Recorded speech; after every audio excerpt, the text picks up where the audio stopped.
Smoking a cigar again, huh?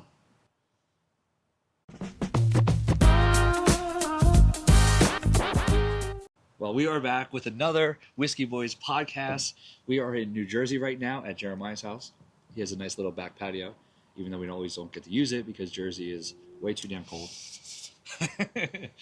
But if you're new here, welcome to the Whisky Boys page. We're on YouTube, Instagram, TikTok. Make sure you subscribe, check us out, hit that like button. It helps us out. Please. But we are two whiskey enthusiasts. We just love hanging out, trying new whiskeys. And that's what we're doing today. So we both have a cigar. We thought it'd be fun to maybe do some Wild Turkey products. One is new to me. One is a staple in this household. And Same a favorite. here. And a favorite. It's a highly recommended by us because it's just a favorite. For two reasons.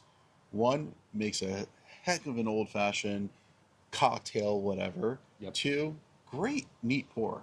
And very reasonably priced, easy to find. So that's Wild Turkey 101. 101 being the proof, and Wild Turkey being the company. So yeah, so we're jumping into that got some first. water in there. I don't know. Oh, God, we'll a little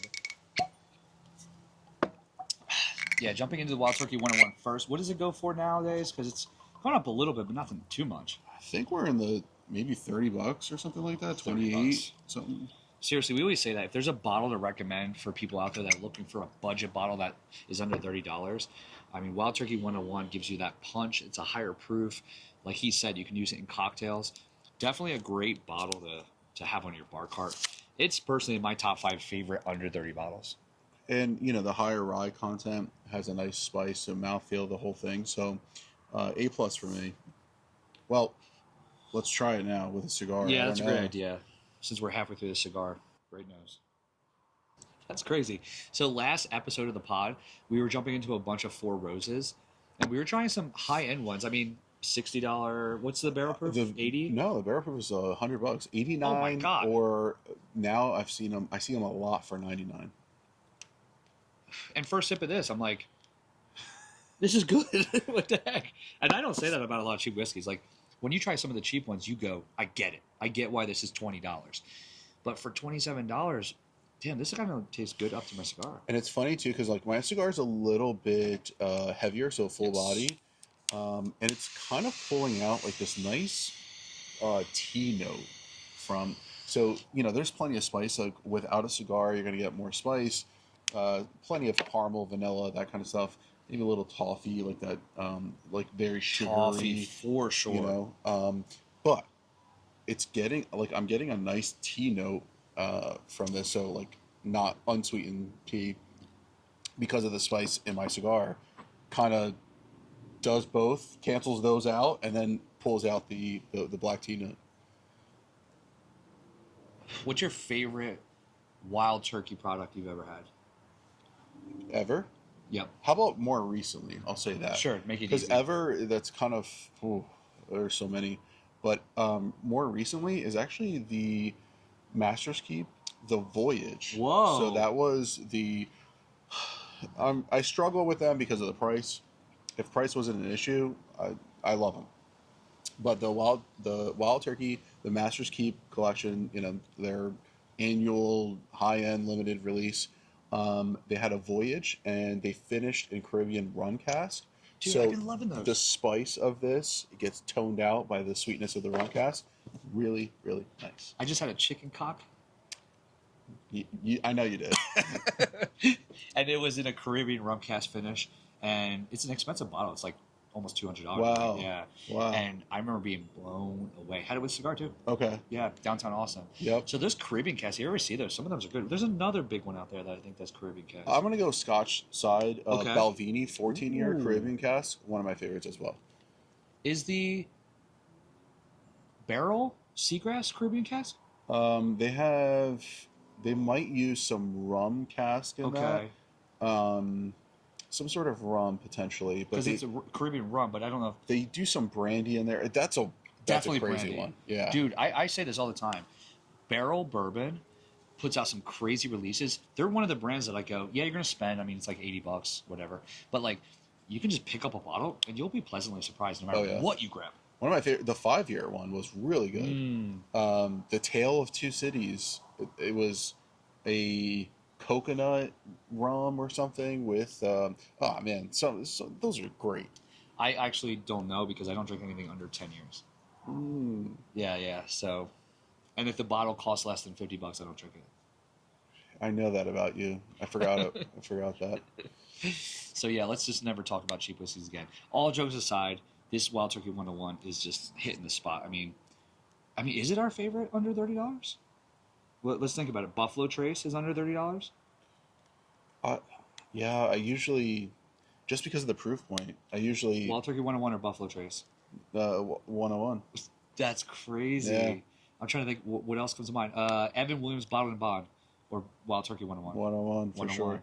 Yeah, because I think 101 has a little bit more complexity. The Bottle and Bond is very inexpensive, but you kind of get what you pay for. Jameson or Wild Turkey 101. Jameson with pickle juice. Ooh, you're a Kelsey fan. That's my girlfriend. That's what she orders. I'm joking. Most people would say obviously not Jameson, but we actually are big Jameson fans. I don't think that there's a cheap whiskey out there that is like smoother. It tastes like sugar cookie. And people talk shit about it. It's not a party whiskey. It's decent. So if you're going up in price, what do you think about the 18-year Jameson? Do you think it's worth? I've actually, that's on my list to retry soon. It's been so long, and my palate has changed so much because we originally bought that at the beginning of our whiskey. Yes, very true. And I do like, if we're talking about Jameson, I do like some of their fun finishes, like the stout cask. I think there was a cold brew cask. Whoa. The orange was really good. So if you could almost do that in lieu of a cocktail. Yep. So just over some ice would be great. When people think of cheap whiskeys or dive bar whiskeys, they think of two different whiskeys. They think of Jack Daniels and they think of Jameson. But I think they're both misunderstood because Jack Daniels, not only from their main line, that one is the party one, like the one that they put out, Black number Label, 7. yeah. That's the one that's like at every bar. But people don't realize there's Coy Hill, there's 10-year, there's 12-year. Jameson, same thing. First off, the regular is great by itself. I actually do like it. And there's so many other ones out there like the 18-year. And then they have those interesting releases as well. But if you had to pick between the two cheap dive bar whiskeys, Jameson or Jack Daniels, which are you picking? I would go with Jameson. What's your reason? I just like the taste better. Okay. The if you want bananas, I guess you can go with the Jack Daniels, but to me it's just, I don't know, a little boring. So that's the interesting thing about Jack Daniels is a lot of people don't know this, but almost every single Jack Daniels product, almost, not everyone, but almost everyone, you're going to get a strong banana note. So if you like bananas, drink Jack Daniels. Banana Fosters. So that's sugary. Guess who does like that? Oops. But yeah, let's jump into this podcast. One thing I wanted to talk about, because you have a great whiskey collection, as you've seen on our Instagram and TikTok. You're usually picking something up, what would you say, once a week, twice a week, 3 times a week? Probably once a week. Once a week. So it's because I need groceries, so I have to go to the store. I mean, would you say that like collecting whiskey? Now, don't get us wrong. We're saying collecting, but we open bottles. Yeah, this is a misconception. We do this also kind of for a living. Like part of our, you would say Whisky Boys now is a part-time job. For sure. So we buy it for the idea of cracking it for a review. Correct. Bringing it to a bottle share. Correct. We can make content with the collection. Like there's more opportunities to have more bottles. Honestly, I would probably have a similar quantity of bottles if I was not doing social media as well. So it's just simply because I like it. And I like the variety of things, and I even just like the look of the bottle sometimes, So there are some things that I have, like 375 shooters, they're just cool, little things to have. Yeah. But I'm about once a week, and I get a variety of things. The problem is I'm purchasing more than I'm actually consuming, because think about how much we're actually pouring. It takes a long time to finish a bottle, unless you got a group of people, and that's where we can really start to kill bottles. But I need more friends. I mean, that's a big factor. A lot of people, we show off the collection that he has, and they think that these are a bunch of unopened bottles. What they don't realize is that's a factor, right? Like, you buy them because they're at MSRP, you're getting them for a good deal, and you're saving them for the future. And sometimes if there's something that I really like, I'm buying backups just because I know that I really like this. So I might buy more than one bottle to keep in case things, I don't see it again. I have a bottle currently that I'm not opening for that reason. I have Weller Foolproof. Yeah. You got me, or you kind of got me. Yeah, we were at Wegmans and I used your plug because he got a bottle of the Russell's Reserve 15 year, which then you ended up giving me as well. And I was like, hey, while he's grabbing one, excuse me, ma'am, any chance you have another one back there for me because I'm only here for 1 week, please? And she brought us back there, and I was able to get a foolproof. But I struggle to get foolproofs. I'm not like you and Andrew, that you have better connections, you put in the time. I'm out on the streets in Austin, so sadly my collection's decent, and we have some good bottles, but I'm not like that. So I got the Weller Foolproof, and now I'm like, I want to crack it. I probably will, honestly. Just haven't had the moment. Same thing as you. Like, I don't have people over at my apartment all the time. Correct, yeah. But yeah, I want to have a backup just so I can be like, cool, now I don't care about burning through it. Correct. But I tell you what, man, like, I'm trying to think, what was it? Halloween, we had friends over. And I haven't had friends over my apartment for like a month and a half before that. I'm like, guys, please, like, drink my whiskey. And like, they're like, oh, sorry. Is it okay if I try this? I'm like, no, please. Like, I've also noticed that a lot of people are very shy. Yeah. And I'm like, it's here for you. Yes. Please, pour up. Because don't you get pleasure when you get to give it to somebody? 100%. And that's what I try to curate what I have for the variety of potential guests that I have. People who are very new to whiskey, try these. These are attainable bottles. These are attainable, you can find them on a shelf. They're not super expensive. To expert people who, know more than me, and I have them over, try to impress them, with something that they may not have had. So that's what I find great pleasure in doing. And then having a pour with somebody and having good conversation. It's the best. Yeah, there's something fun about that too. I think about there's different personalities with your friends and your family. Yep. And it's kind of fun to pick a specific whiskey to share with them. Yeah. Like my stepdad, Dave, I know his palate. Like, he's a Woodford fan. And he's always asked me, he's like, I always see you talking about Buffalo Trace. Why do you never talk about Woodford Reserve? Right. So now I'm excited to kind of show him Woodford Master Distill. What's it called? Distillery release or Masters? The Master Collection? Master Collection. Because that's a high-end bourbon or whiskey by Woodford Reserve. I think it's almost $200. And he's only had the regular $40 Woodford. So I thought that'd be really fun to be like, oh, now try these back to back. Expressions, yeah. And that would be a really cool one. Yeah, same thing happened actually on Christmas. Somebody came over and they love Scotch, so I had enough to be able to offer like some of the things that they may have not tried before. And it was a great time to be able to say, here, continue to explore. I have some options here. So that's really why I have a collection. But it's to be drunk. It's not to be, stared at. Yep. That's kind of sad to me if it's sitting on a shelf. There are some bottles that I may not open until a certain time. I may keep them close. We might, hold something for New Year's and things like that. But yeah, I mean, overall, nothing's really off limits. That's one of the things I want to do for New Year's Eve. I want to do like a video for our Instagram and TikTok and YouTube shorts or whatever, where we're going to do like 3 fun bottles that you can crack for New Year's Eve. Maybe we'll shoot that later today. That'd be a fun one because you have some good ones that 3? we're tossed up on. 3 is too many.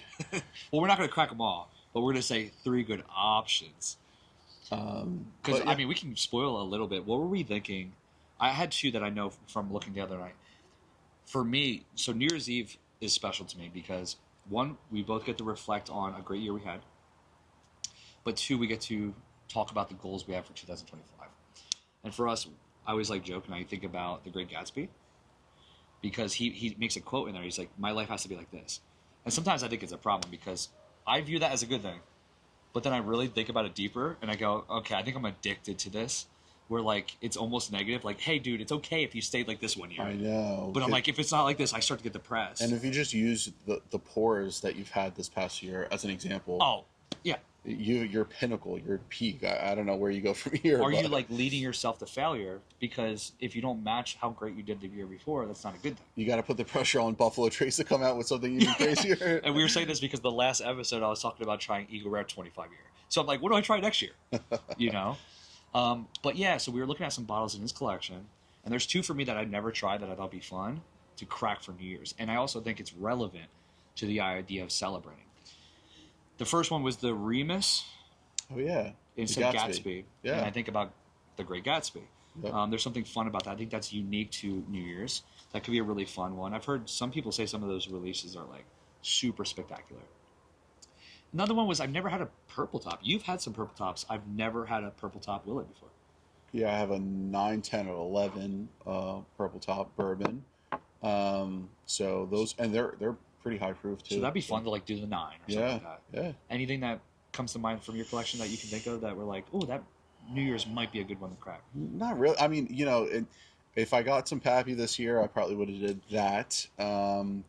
But yeah, I mean, the purple top is a really solid choice for that. And I think the Gatsby really does. The barrel New Year's too is always a good one. Oh, that is a good one. I like those at the end of the year. I don't know if this is true, but Mike from Cinnabourbon, we did a podcast previously. He was saying that barrel is like going out of business. Really? And I don't know if that's like 100% accurate or what. Well, that kind of goes into the, I guess the subject of this too is like, what's up with the bourbon world right now? Great transition. And I keep hearing all these different stories. So I guess, the question was, do we think bourbon's dying?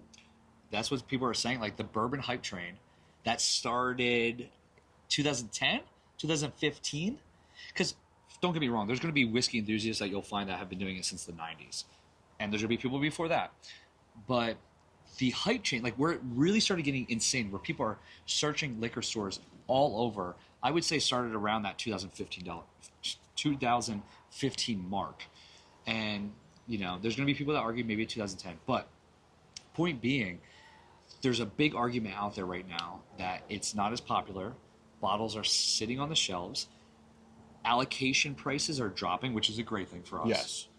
But we were talking about this on another episode with Andrew, is like part of the fun is the hype and the rarity, because it's not as exciting if you're getting bottles that you can easily get. Correct. And they view that as a negative thing. It doesn't have to be a negative thing. Anyway, I want to talk about that. Like, you go first. What's your thought? Do you think that the bourbon hype has died down and whiskey is not as popular as it was 5-10 years ago?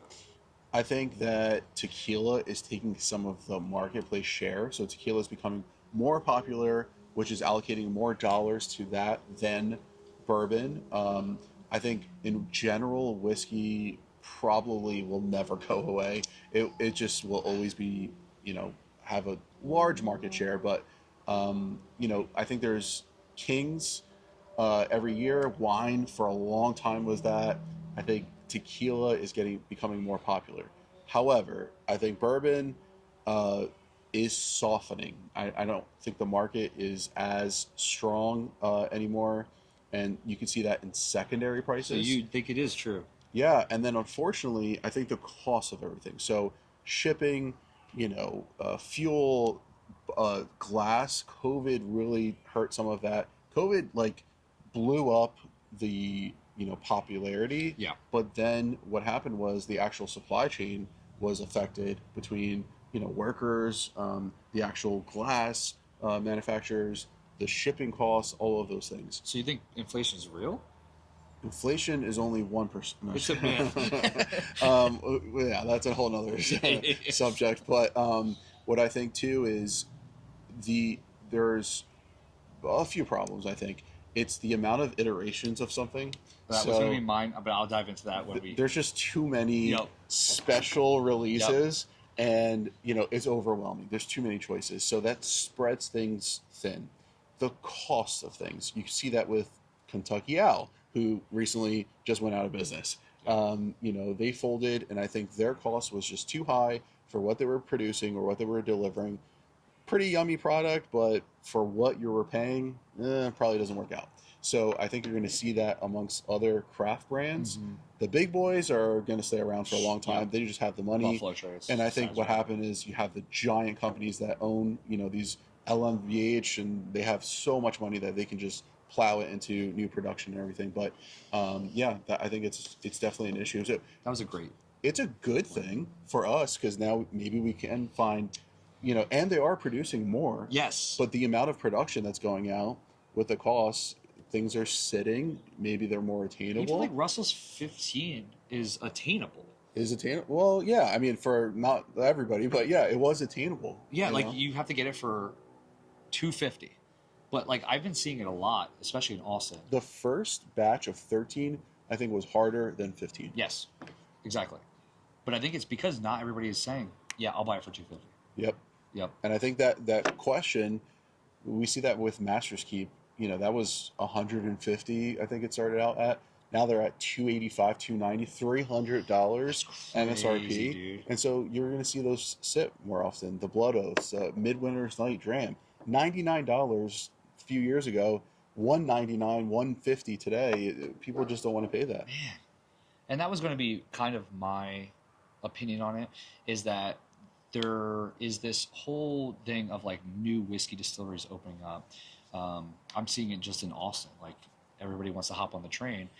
And it takes a while, right? So if you want to start a business, it's going to take like 2 to 3 years just to get it opened. And then the whiskey takes like 4 years to like release, or 2 to 3 years, whatever. But I was going to say there's like way too many products out there now. Way too many products. I do like that because it gives you variety. Sure. You can try different things. There's a lot of options, but that doesn't mean everything's good. Dude, how many options when you go to the liquor store are there? Yeah. I mean, there's like rows and rows of bourbon now. I know. There would be just a section in the past. Right. Yep. So rows and rows. Yep. And that's gonna, you think about something like this. This is 101. 101. And this is a special release. This is a special release celebrating the 70th anniversary of Jimmy Russell, who's a legend in, at Wild Turkey and in the bourbon world. But, it's 101, 101. Okay, 6 to 8 years, 8. And then there's some 9-year product in here. Is it worth almost double the price? This is like $70, $80. Which, I mean, without tasting it, I would say I would buy it for $70. But we're also in the whiskey game. That's what we forget. There's like everyday drinkers that only buy 4 to 6 bottles. Correct, who just like the taste. So why would I want to spend that much more? And that's a great example of, okay, is there too much produced? But, I think it's all subjective, what you want to do and what fits your budget. I wouldn't stress out to like try to find something that, to go into debt to try to do that. But for sure. I think if you, do love the game, I find it refreshing that there's so many distilleries, so many craft people coming up with potential new takes on bourbon, on whiskey in general. I'm excited about that, but there has been a change this past year, for sure. I agree. Do you think it's going to like die out completely? Well, not like 100% die out, but do you think it's going to like drop off where there's not still these people chasing whiskeys? I think that the chase is going to be less. I think the secondary market is going to die down. Okay. Because there's going to be so much availability that it doesn't warrant paying 4 times retail. So I think maybe 2 times retail might still occur, but I don't think it's going to be 4 to 8 times retail. And I think the fact that like American Single Malt has been just now official lies or whatever you want to say, I think those kind of categories and those kind of innovations are going to be very helpful. They're going to be competing against tequila, so that's going to be premium products in tequila, the repos and the añejos.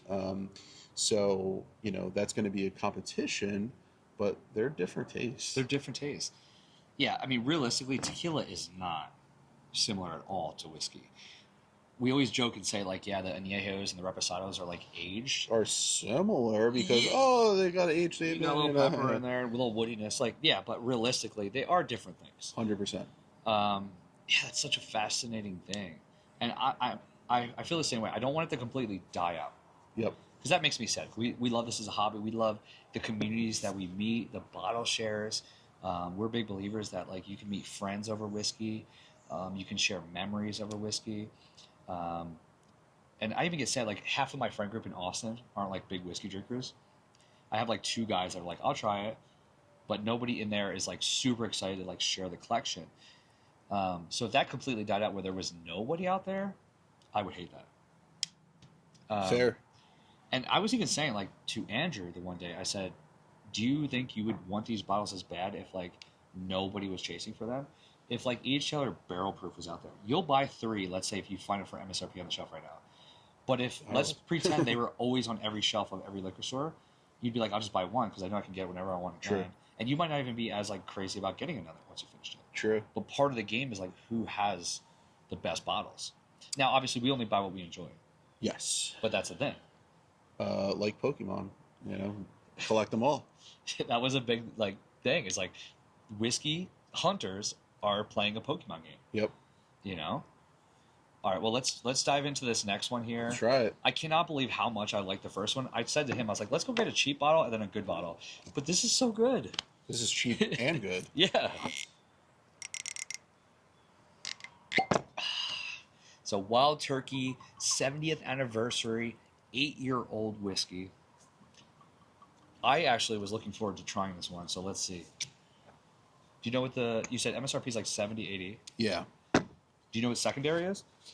Oh, I'm not sure. Probably not much more, like $100 or something. Okay. Cool. Nice nose. A little mellow. Same proof point as the other one, the 101.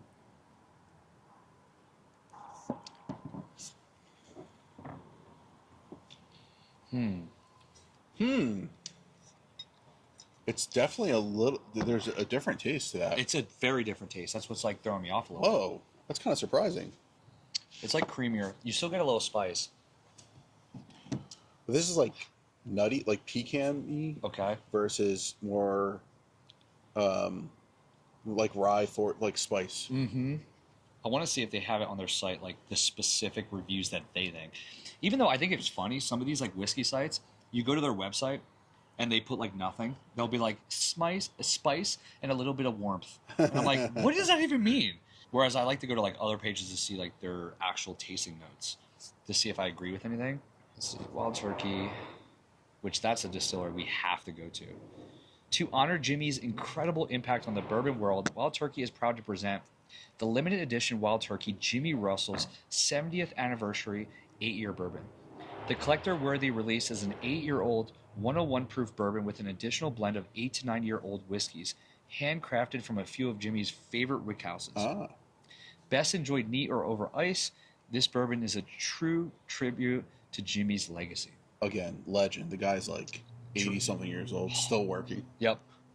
Still drinking. Now, the only thing I disagree with, it says it can be served over ice. We don't drink whiskey over ice. Never. So it says best served over neat or over ice. The bourbon offers a rich aromas of oak, honey, and cinnamon and tobacco. Honey for sure. And I even get a little cinnamon there. No tobacco, but maybe because they were smoking cigars, so I'm not getting the tobacco. Marked by... Dude, I was going to say it's creamy. I should have said it, but I didn't trust my palate to say it on the podcast. Did they say creamy? It says marked by sweet cream. And I literally was like, what do I know? I shouldn't say that. Sweet cream, butterscotch, and black tea notes that transition into bitter chocolate, dark cherry, and burnt sugar. Ooh. I was going to say it's creamy. Tip of the day, trust your palate. So I got creaminess. I was going to say buttery creaminess, but it does say sweet cream, which there's sweet cream butter. I want to say there is the black cherry on the finish. For sure. When I cherry. swallow.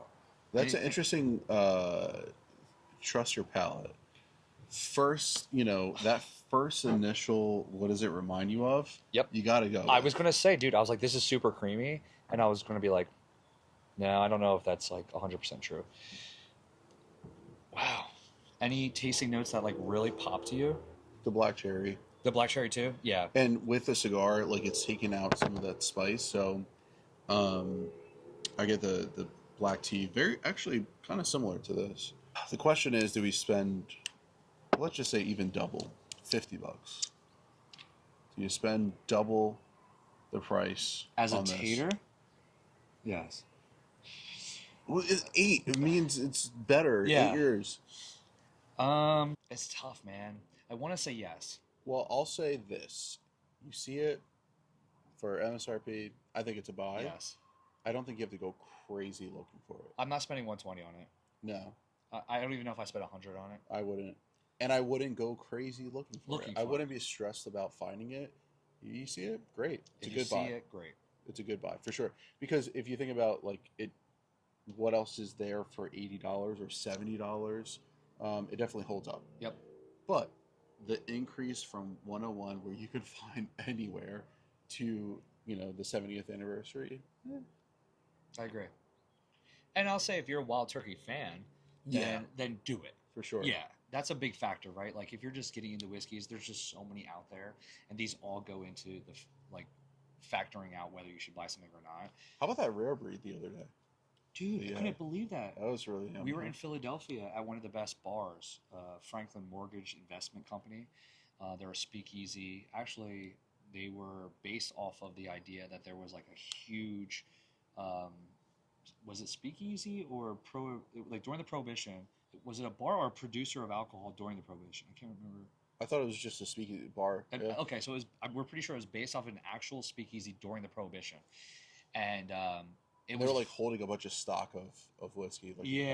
So it was something like that, and they were voted one of the best bars in the U.S. I think it was definitely elite. I'm sure it's honestly might not have been the best bar in Philadelphia, but it was up there. It might have been like 5 top 10. Cocktails were solid too. We're very solid and unique, which I'm a big sucker for unique. But yeah, we tried the rare breed regular bourbon by them, and I think it's so good. There's a lot of flavor. It's barrel proof, right? Yeah. So it's high proof. Higher than this, the 101. Yeah. But cheaper than this. No.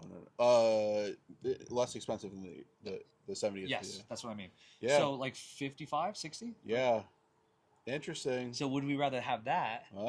And you could find rare breed pretty easily too. And I will also say, if you like rye, it's a little more spiciness, a little more mintiness, a little more pininess. It's always different depending on what rye you have, but their rare breed rye is also a very delicious pour. I haven't had the 101 rye.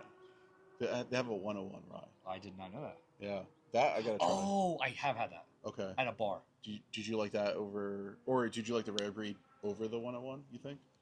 Can you remember? Yes. But I remember it being pleasantly really good. Mm. Okay. Well, we wanted to make this one a little quicker because we're gonna hop at some bars out here in Bordentown, and we might go to this bar in Trenton. It's called Tiernog, and they have a bunch of Irish whiskeys that might be fun. We'll see if we make it over there. But I want to finish the episode. I was going to bring this up earlier, but we ended up just rolling. That's what we do here. With your collection, what are like 2 bottles that you picked up recently that was like kind of a fun or interesting pickup that are hard to find and you were excited to bring home? It's funny because like the end of the year, I get a little spoiled because like all the releases come out.